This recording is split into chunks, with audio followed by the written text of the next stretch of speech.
La 47e promotion de l'école militaire interarmes de Koulikoro et du cycle spécial 2024-2025 est prête à servir, diriger, former et superviser les troupes.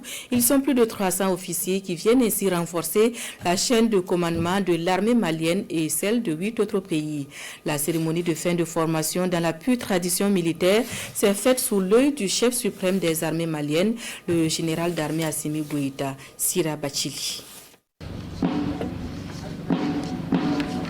La cadence d'une armée qui se fortifie face au terrorisme. Au pied du Nianankolo arrive un ancien des lieux, aujourd'hui chef suprême des armées, le général d'armée Assimi Goïta, pour la consécration de 343 nouveaux officiers. Le cérémonial est typiquement militaire.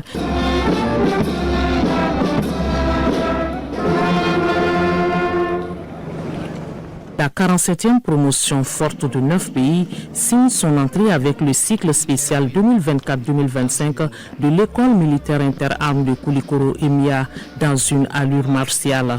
Des regards expressifs, chaque détail est un message d'engagement et de respect des valeurs de l'officier. Le nom de la promotion est rendu public et officiel par le chef d'état-major général des armées.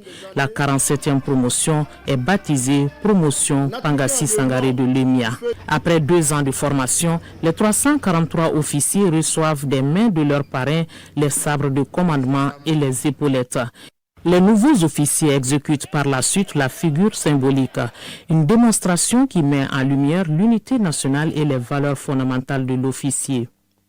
La chanson de la promotion est dédiée à l'armée. La remise des épaulettes aux 343 officiers marque non seulement la fin de leur formation, mais le début de leur carrière dans les forces armées de défense et de sécurité.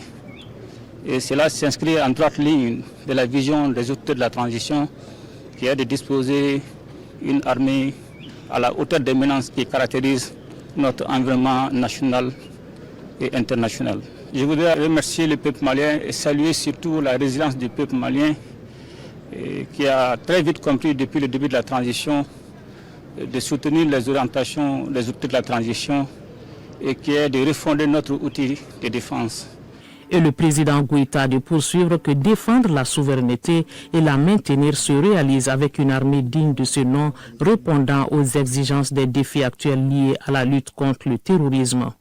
Et cela passe forcément par les ressources humaines, c'est-à-dire bien recruter, avoir une formation adaptée et assurer le bien-être non seulement du soldat et de sa famille, et améliorer les conditions de vie et de travail. Et cela passe forcément aussi par les équipements des forces armées et de défense à la hauteur de la menace et surtout la mission.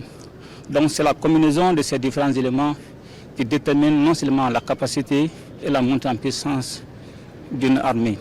À la nation Mali, la 47e promotion Pangassi Sangaré de l'Emia promet sa pierre au chantier de la refondation avec un engagement constant pour la sécurisation du territoire.